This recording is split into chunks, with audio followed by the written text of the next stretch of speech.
The interview question that I've been asked to talk about is, tell me about a time when you had to give someone difficult feedback.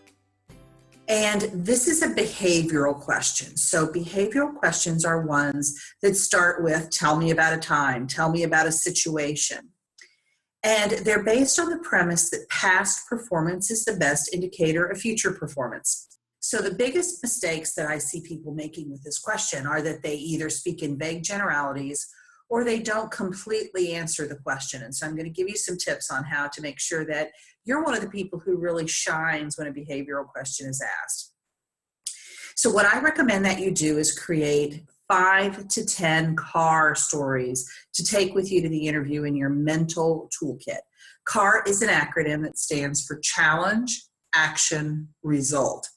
And so people who aren't prepared for behavioral questions might say something like, well, I've always just been really good at giving feedback. It doesn't bother me. I don't mind. And that's kind of heard by the interviewer as the old Charlie Brown, wah, wah, wah. It doesn't tell them anything. It doesn't support your candidacy at all. The second way that people fail in behavioral questioning is they don't complete that story. So remember, I told you want to tell CAR stories. Well, they tell CA stories. They give me the challenge and the action, but they forget the result. And the result is often where the payoff is in these CAR stories or in these behavioral answers. So they might say something like, and this is a real world example I'm going to use. They might say something like, well, I had a situation where I had an employee, this was early in my career, and I had to give him feedback about his body odor. He had a body odor problem, and I didn't handle it very well. I kind of beat around the bush about it. I didn't deal with it as quickly as I should have. But I did finally sit down with him and have a conversation and tell him that he had a body odor problem. And then that's all. That's all they tell me. So they're really missing that opportunity for the payoff of what happened in that story. And P.S., they didn't tell that example. I didn't tell it in a very compelling way. So I wasn't really drawing you into my story. So here's how you might want to answer that question. Well, early in my career, I had a situation with a male employee who had a body odor problem. And he liked to play ping pong at lunchtime. And apparently he played it very competitively because he would come back from lunch pretty sweaty and stinky.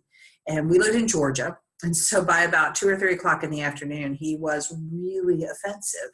And instead of handling it directly, I would sometimes send him home in the afternoon and tell him that he'd done a really great job, take some time off.